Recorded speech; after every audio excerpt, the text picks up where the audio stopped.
So we are going to start with consolidation.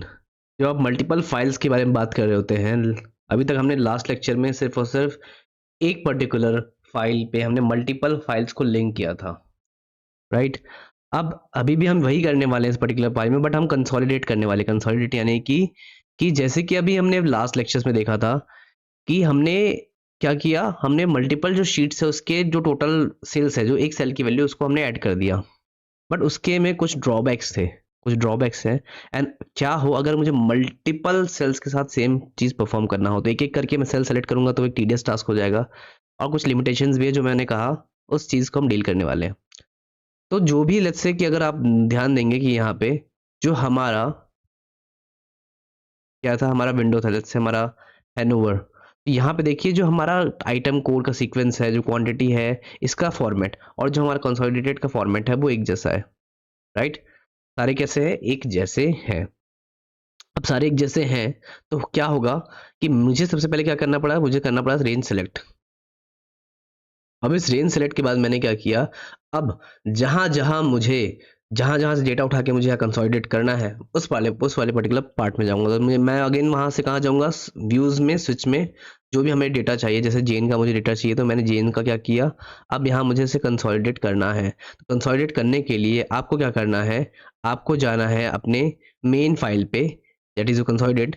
यहाँ पे आपका डेटा सेक्शन के अंदर आपको एक पार्ट मिलेगा डेटा टूल्स के अंदर, क्या, कंसोलिडेट। कंसोलिडेट जैसे ही क्लिक करेंगे तो आपको पूछेगा सबसे पहले कि आप क्या फंक्शन परफॉर्म करना चाहते हैं। क्योंकि मुझे अभी इसमें टोटल सम करना होता है, टोटल क्वांटिटी, यानी कि जेन, मॉन्डर और हैनोवर ने कितना सेल्स किया आइटम कोड 1 का, वो टोटल मुझे यहाँ चाहिए। इन द सेम वे मैं सभी आइटम नंबर्स का टोटल चाहता हूँ, राइट? तो अगर आप यहाँ पे देखेंगे तो मेरे पास डिफरेंट ऑप्शंस अवेलेबल है, that is sum, count, average, जो भी आप करना चाहें अपने डेटा के साथ वो आप कर सकते हैं। अभी के लिए मुझे क्या चाहिए, अभी के लिए मुझे सिर्फ टोटल करना है। एंड यहाँ पे पूछ रहा है रेफरेंस। अब रेफरेंस पूछना है मतलब कि आपको कहाँ से डेटा उठाना है। तो मैं गया कहाँ, अगेन व्यूज सेक्शन में हम गए, यहाँ पे जेन में जाके हमने इस रेंज को सिलेक्ट कर लिया। जैसे ही रेंज सेलेक्ट किया तो आप देखिए यहाँ पे इसने खुद से ही क्या कर लिया, इसने उसका रेफरेंस उठा लिया। एंड जैसे ही मैंने क्लिक लिया, मैंने उसको किया ऐड, तो एक डेटा तो हो गया। दूसरा मुझे क्या करना है, दूसरा मुझे जाना है मॉन्डर में। मॉन्डर में गया एंड मैंने गया अगेन क्वांटिटी सेलेक्ट की मैंने, तो मैंने क्या किया, अगेन क्वांटिटी सेलेक्ट करने के बाद मैंने किया से ऐड, ये हो गया। अब मुझे तीसरा कहाँ जाना है, तीसरा मुझे जाना है हैनओवर पे, राइट?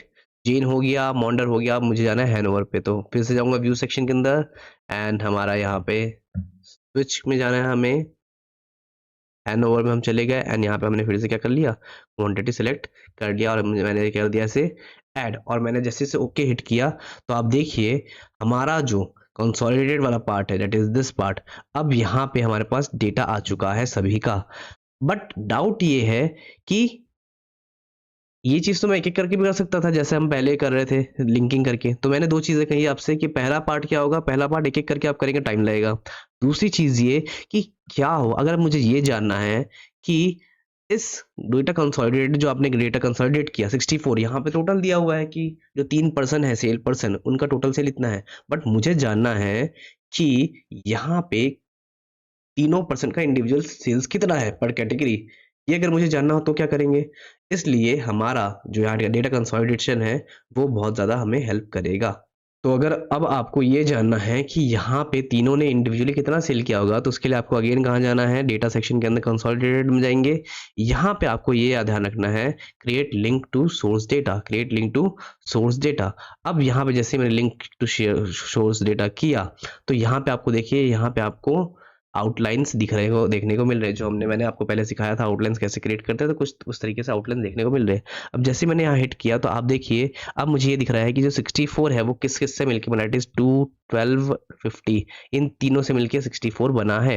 अब जानना ये है कि अगर ये 2 किसका है, तो आप जैसे ही 2 पे क्लिक करेंगे तो आपको यहाँ पे दिख रहा है कि किस, जिसका सोर्स है दैट इज ये हैनोवर का है, दिस इज ये आपका किसका, जेन का है, एंड ये आपका किसका है, मॉन्डर का है। तो इस तरीके से आपको समझ में आ गया कि ये किस किस का डेटा से मिलके बना हुआ है। इन द सेम वे आप अगर किसी भी पर्टिकुलर पार्ट को देखना चाहें वो भी देख सकते हैं कि कहाँ कहाँ से कितना कितना डेटा फेच कर पा रहा है। तो आपको समझ में आ गया होगा कि कंसोलिडेटेड डेटा कितना यूजफुल है जब आप बात कर रहे हैं डेटा को लिंक करने के बारे में मल्टीपल शीट्स या फिर मल्टीपल वर्कबुक्स के साथ।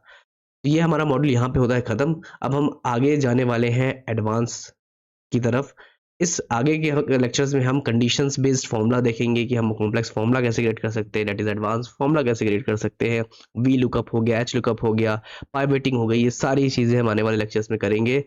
So if you have any doubt, you can ask me on the comment section. If you want this Excel sheet, you can ask me. I'll give you the links to test on.